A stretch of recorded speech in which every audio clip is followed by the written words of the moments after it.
नुतं शरण्यं मृत्यार्तिहं प्रणतपालभवाब्धिपोतं वन्दे महापुरुषते चरणारविन्दं त्यक्त्वा सुदुस्त्यजसुरेप्सुतराजलक्ष्मीं धर्मिष्ठ आर्यवचसा यदगादरण्यं मायामृगं दयितयेप्सितमन्वधावत् वन्दे महापुरुषते चरणारविन्दम् अखण्डानन्दबोधाय शिष्यसन्तापहारिणे सच्चिदानन्दरूपाय रामाय गुरवे नमः। पूज्यपाद गुरुजन, उपस्थित माता एवं भक्तिमती बहनों, मुद मंगलमय संत समाज, गुरु महाराज की असीम कृपा से हम लोग संत मत सत्संग में बैठे हुए हैं। संत मत सत्संग के द्वारा एक ईश्वर भक्ति का प्रचार किया जाता है। भगवान कृष्ण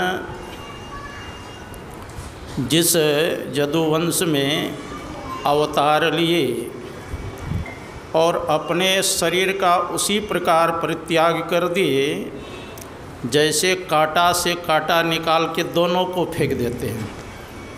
उसी प्रकार जो शरीर धारण किए उससे बहुत उपद्रवियों का संहार किए और अंत में अपने शरीर का भी परित्याग कर दिया। तो इससे मतलब होता है कि महापुरुष भी शरीर धारण करते हैं और अपने शरीर का त्याग कर देते हैं। मतलब ये हुआ कि महापुरुष भी यह हम लोगों को शिक्षा दिए कि शरीर से आसक्ति नहीं करना चाहिए, क्योंकि शरीर परिवर्तनशील है, नाशवान है। भगवान बुद्ध ने भी कहा, मेरे शरीर छोड़ने के बाद मत्थापच्ची मत करना, जो मैंने बता दिया है वह करना। उसी प्रकार हम लोग जिनके निर्वाण दिवस मनाने के लिए आए हैं, महर्षि संत प्रमाण जी महाराज, उन्होंने संसार के लोगों को ज्ञान ध्यान की बात बता करके और अपने पंच भौतिक शरीर को त्याग करके इस शरीर को पांचों तत्वों में मिला दिया। देखो, 5 तत्व से यह शरीर बना है, मिट्टी, जल, अग्नि, वायु, आकाश। जिससे बना है इस शरीर को जला दिया जाता है, मिट्टी तत्व मिल जाती है, जल तत्व जल में मिल जाता है, अग्नि तत्व अग्नि मिल जाती है, वायु तत्व वायु मिल जाता है और आकाश तत्व आकाश मिल जाता है। लेकिन इस शरीर में जो रहने वाला है वो नित्य है, शाश्वत है, सनातन है, अव्यक्त है, इंद्रियातीत है।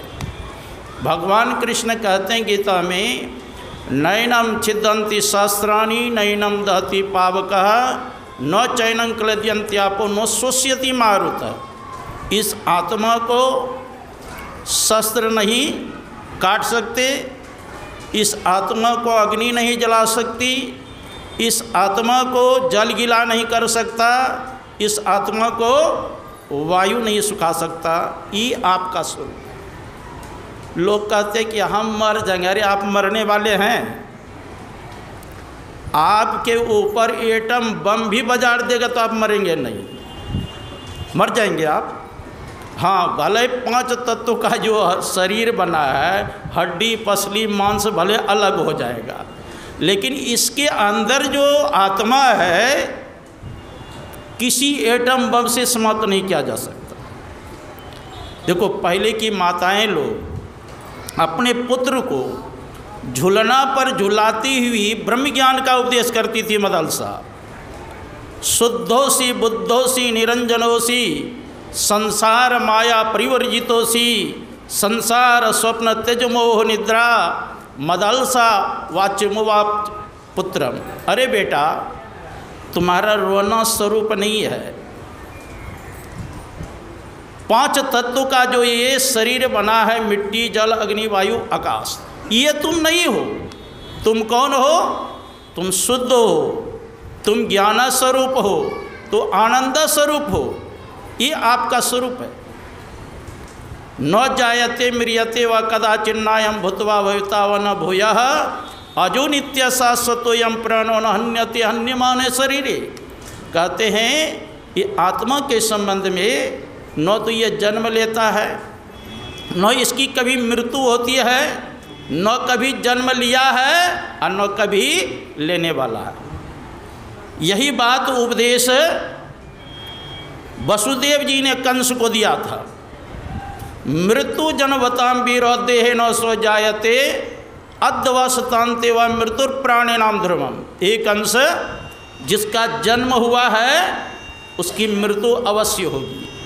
आज हो, कल हो, परसों हो या बरसों हो, उसकी मृत्यु मतलब शरीर का जन्म हुआ उसका नाश होता है। लेकिन इसमें रहने वाला जो आत्मा है उसका कभी किसी काल में नाश नहीं होता। ये ज्ञान कहाँ होगा? सत्संग में जाएंगे तब। तो हम लोगों को महर्षि संजीवी परमान जी महाराज की सेवा करने का हमको मौका मिला। उन्होंने यही बात हम लोगों को समझाई कि मानस जप करो, मानस ध्यान करो, दृष्टियों का नाद अनुसंधान करो, इसी से जीव का परम कल्याण होने वाला है।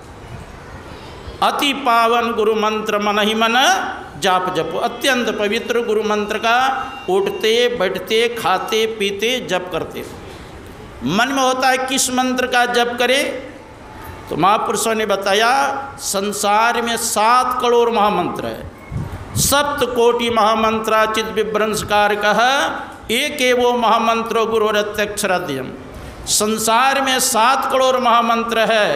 सभी मंत्र चित्त को भ्रमित करने वाला है।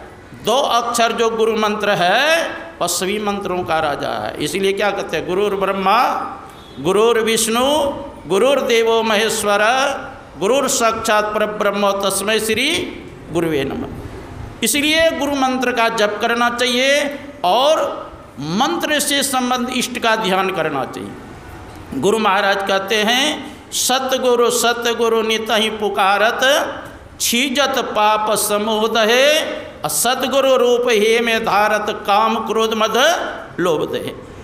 गुरु मंत्र का जप करें और उससे संबंध इष्ट का ध्यान करें। जिसका हम ध्यान करेंगे उसके अंदर जो गुण होगा वो आपके अंदर आ जाएगा। तब दृष्टियोग करने की क्षमता आएगी। कैसे करेंगे दृष्टियोग? तो गुरु महाराज कहते हैं निज तन में खोज सज्जन बाहर न खोजना, अपने ही घट में हरि है अपने में खोजना। कैसे? 2 नैन नजर जोड़ के एक नौक बना के अंतर में देख सुन सुन अंतर में खोजना।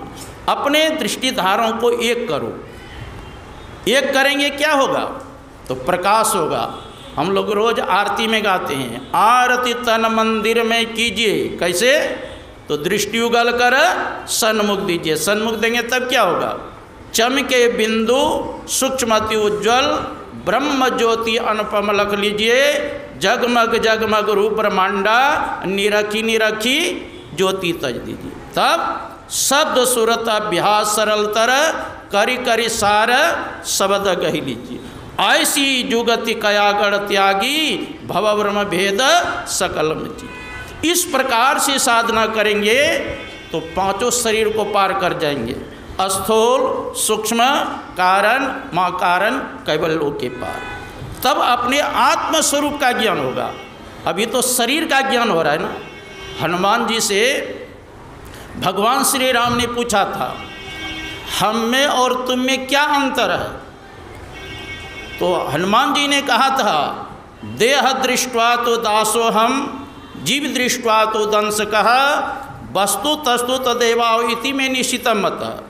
शरीर के दृष्टि से आप हमारे स्वामी हैं, मैं आपका दास हूँ। जीव के दृष्टि से आप अंशीय हैं, मैं आपका अंश हूँ। और तत्व रूप से जो आप है सो मैं हूँ, जो मैं हूँ सो आप हैं, मेरे आप में कोई अंतर नहीं। सो तो ही ताहि तो ही नहीं भेदा, बार बीच इव गावहि वेदा। इस प्रकार से हम लोग साधन करें तो सच्ची है ना श्रद्धांजलि देना होता है। महापुरुषों की आज्ञा का पालन करना चाहिए। आज्ञा समन सुसाहिब सेवा।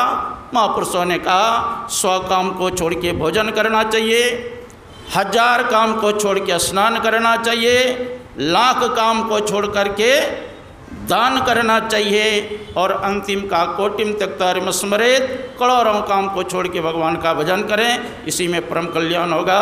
बोलिए श्री सद्गुरु महाराज।